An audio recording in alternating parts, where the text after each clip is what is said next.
Benar, kita kemarin mempelajari mengenai teks berita.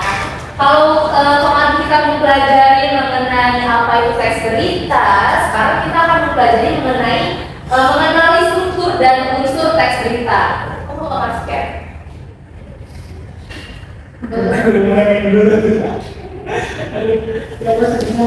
Bisa nggak? Cakep kan Ibu? Cakep. Dan tapi sebelum itu, sebelum kita masuk ke materi, Ibu mau kita ice breaking dulu. Teman tahu nggak ice breaking itu apa? Ice cream. Emang pengen ice cream ya? Ice breaking itu seperti pembukaan atau penyegaran dulu sebelum memulai pembelajaran. Nah, jadi teman-teman anak punya pena? Nah, penanya diletakkan di atas meja. Oke, ditutup ya. Lalu anak-anak berdiri. Nah, jadi Ibu akan ajak kalian untuk ice breaking terlebih dahulu.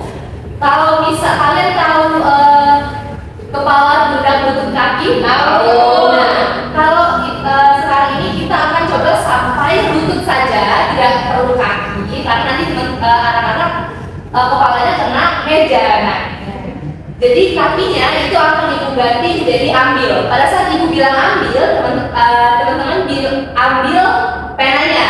Oke? Oke, Bu. Siap ya? Siap. Oh, atau seperti ini aja. Cindy dan Herul, baru Sylvia dan Murani. Nah, nanti antara Murani dan Sylvia ambil pena yang ada di tengah-tengah kalian. Oke, itu ya. Paham? Paham. Pada saat Ibu bilang apa? Ambil. Kalau kepala, pundak, lutut, kaki, kepala, pundak, lutut, boleh ambil? Tidak. Oke, pintar. Paham ya?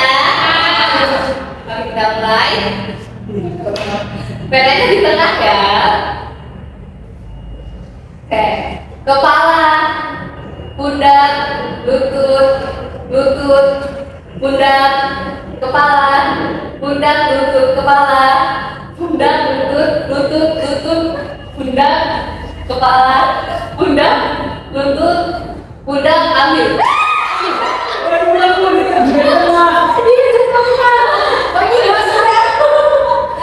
Yang satu pena, satu untuknya ya. Kita coba sekali lagi ya. Kita lagi ya. Nah, oke. Kita coba lagi. Siap? Siap.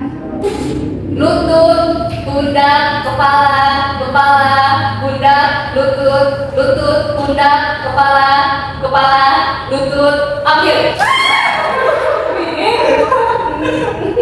Oke, terima kasih sudah sangat bermanfaat. Baik, tadi kita sudah sedikit. Nah, sekarang kita masuk ke materinya. Teman sudah fresh, sudah siap untuk mengikuti pembelajaran. Sudah. Nah, karena kita minggu lalu sudah mempelajari mengenai apa itu teks berita itu seperti apa. Sekarang kita mengenali struktur dan unsur dari teks berita. Nah, sebelum memulai, boleh Ibu minta salah satu dari kalian untuk menjelaskan atau mengulang kembali berita itu apa, teks berita itu apa? Karena minggu lalu kita sudah mempelajari itu. Ada yang berani? Teks berita itu apa? Biasa kan, Ibu? Teks berita adalah teks yang melaporkan tentang suatu peristiwa. Baik, tepuk tangan untuk Hero. Jawaban Hero benar ya, teman-teman. Nah, apa itu teks berita? Nah, selain teks berita, materi yang akan kita bahas itu ada struktur teks berita dan juga unsur teks berita. Karena materi kita hari ini mengenali unsur dan struktur teks berita. Nah, sebelumnya Ibu akan memberikan pengantar. Jadi di sini ada video mengenai hujan deras di Kota Medan. Nah, Dari video ini teman-teman bisa lihat berarti ini merupakan sebuah berita. Nah, apa yang diperistiwakan? Karena tadi baru membicarakan bahwa teks berita itu adalah sebuah peristiwa yang diberitakan. Nah, apa itu yang diperistiwakan dalam teks berita ini? Dalam berita ini, gambar berita ini tentang hujan deras terus banjir. Lalu di mana teman? Di Kota Medan. Kita tepuk tangan untuk semuanya. Nah, jadi karena hujan yang deras di Sumatera Utara atau di Kota Medan menyebabkan Kota Medan ini kebanjiran anak-anak. Nah, ini merupakan salah satu contoh dari berita namun berupa video. Karena videonya terhalang untuk ibu bisa tampilkan, jadi berupa fotonya saja ya anak-anak. Nah, tadi kita sudah melihat mengenai berita hujan deras sehingga Kota Medan kebanjiran. Lalu baru ada kita masuk mengulas kembali mengenai teks berita. Menurut Kamus Besar Bahasa Indonesia, teman-teman tahu Kamus Besar Bahasa Indonesia? Tahu. Nah, menurut KBBI, berita adalah cerita mengenai kejadian atau peristiwa yang hangat atau terkini. Salah satu contohnya tadi mengenai hujan deras atau banjir yang terjadi di Kota Medan. Oke, benar. Selanjutnya, kita memasuki struktur dari teks berita. Struktur teks berita ini ada kepala, ada leher, ada tubuh, juga ada kaki. Jadi bukan hanya manusia atau hewan saja yang memiliki kepala, leher, tubuh, dan kaki. Namun berita juga memiliki kepala berita, memiliki leher berita, memiliki tubuh berita, dan juga kaki berita. Nah, kita lanjut ke selanjutnya. Bagian pembuka berita atau kepala berita. Kepala berita ini nama lainnya adalah bagian dari pembuka berita, namun biasanya memang disebut sebagai kepala berita yang memuat mengenai informasi utama yang paling penting. Nah, kalau misalnya dari foto tadi tentang hujan deras dan banjir di Kota Medan, informasi apa yang paling utama dari foto tersebut yang ingin disampaikan dalam tentang kebanjiran, lalu hujan yang deras dan terjadinya di Kota Medan, Sumatera Utara. Nah, bagian pembuka berita ini sangat penting dan harus ada di teks berita atau pada saat di televisi biasanya dibawakan sebuah berita, karena inti atau kepala inti dari berita itulah yang lebih mudah nantinya dipahami oleh penonton atau pembaca dari berita tersebut.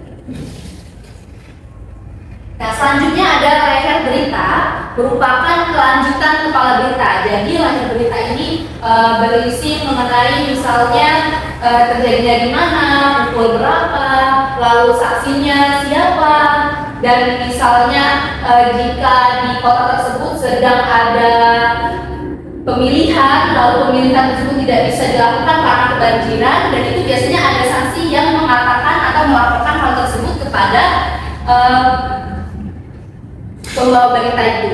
Nah, leher berita ini melengkap dari kepala berita. Walaupun misalnya kepala berita tadi diguyur hujan deras, Kota Medan kebanjiran. Nah, selanjutnya di leher berita akan dijelaskan seperti yang Ibu jelaskan tadi mengenai waktunya, tempatnya, lalu saksinya, apa yang dilaporkan.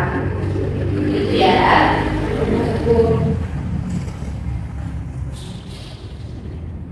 Selanjutnya bagian ketiga, tadi ada tubuh berita.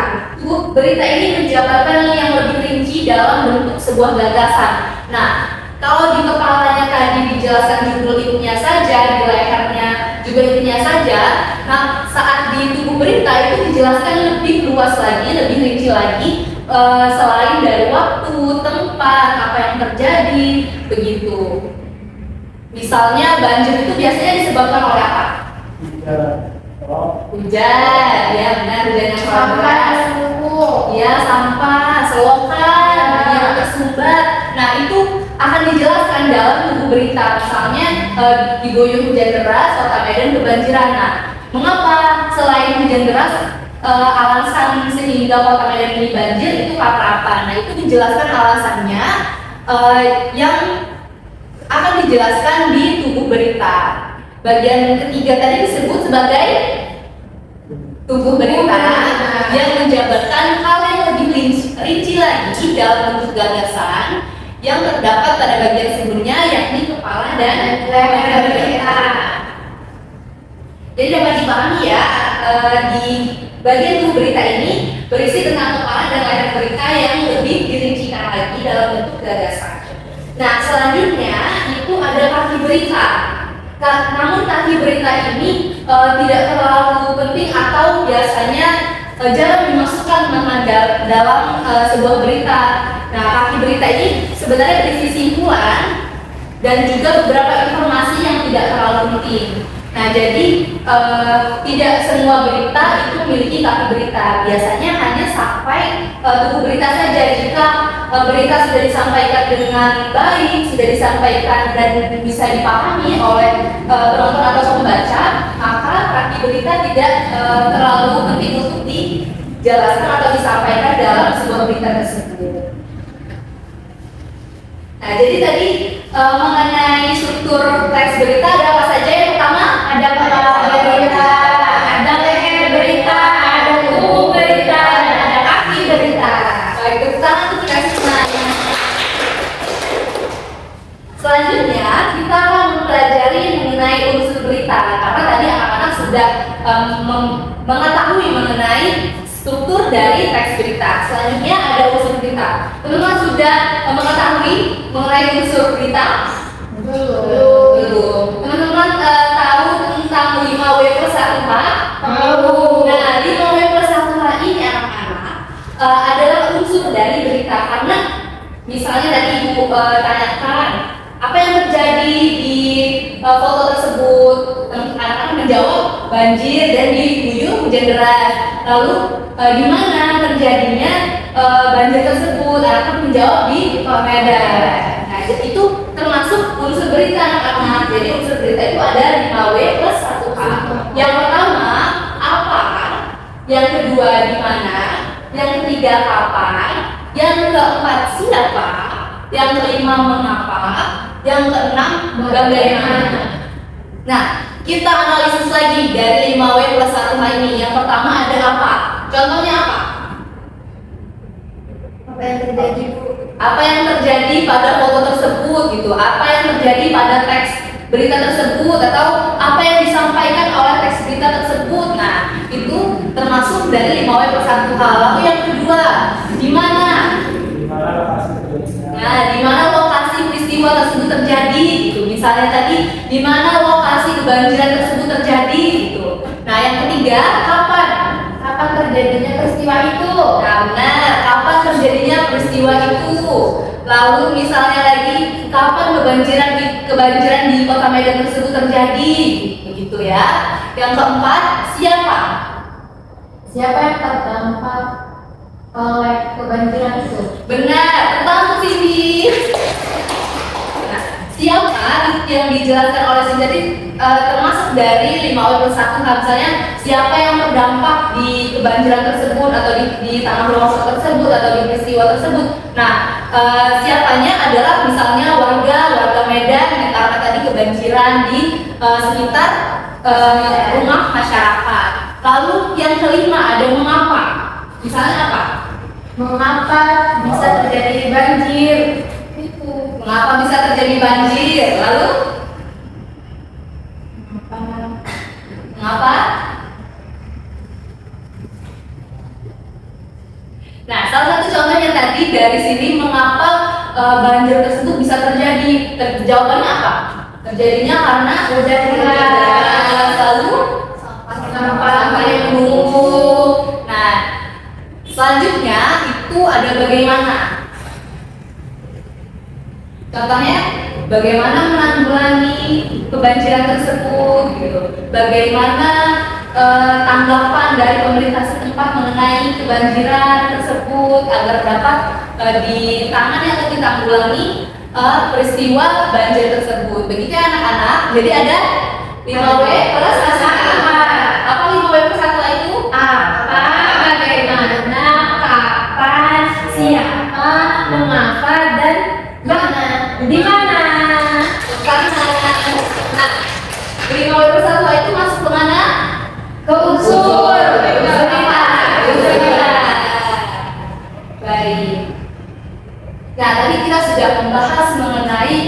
struktur apa itu berita, mengenai struktur berita, mengenai unsur berita. Nah, kita ulas kembali lagi. Apa itu teks berita? Teks berita. Kamu aja. Teks berita adalah teks yang memberikan informasi terhadap suatu peristiwa. Baik, aplaus untuk Herlo. Lalu struktur berita itu apa saja? Strukturnya, saya tahu. Ya, ada kepala berita, leher berita, tubuh berita, dan kaki berita. Nah, lalu ada unsur berita. Unsur berita, saya Bu. Ya, Ada apa, di mana, kapan, siapa, mengapa, bagaimana. benar. Nah, karena tadi sudah diulas evaluasinya secara lisan, lalu Ibu akan meminta anak-anak untuk menuliskan jawaban dari dua pertanyaan saja. Yang pertama, apa saja unsur berita? Yang kedua, buatlah salah satu contoh unsur berita dari unsur apa. Peristiwanya bebas, tidak harus tentang kebanjiran. Silakan ditulis ya anak-anak. Thank you, Bu. Soalnya ditulis ya Bu. Boleh ditulis, boleh tidak ditulis ya. Boleh aja Bu. Boleh.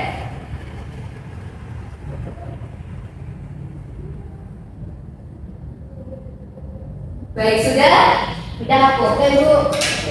Silakan Heru diambil kertas punya teman-temannya. Kumpulkan ke depan ya. Baik, terima kasih Heru. Nah, nanti penilaian ini akan diberikan di minggu depan di pembelajaran materi selanjutnya selain dari struktur dan unsur berita. Nanti teman-teman bisa lihat hasil dari evaluasi ini sebagai penunjang, nilai ini sebagai penunjang juga untuk di ujian nanti. Jadi anak-anak harus diingat ya apa itu teks berita, apa itu unsurnya, strukturnya, karena ini merupakan salah satu hal yang penting untuk menopang materi selanjutnya. Karena materi selanjutnya kita akan membahas mengenai cara membuat dari teks berita. Karena kita sudah mengetahui teks berita itu apa, lalu strukturnya bagaimana, lalu unsurnya apa saja, contoh membuat unsurnya seperti apa, kita sudah mempelajari di hari ini.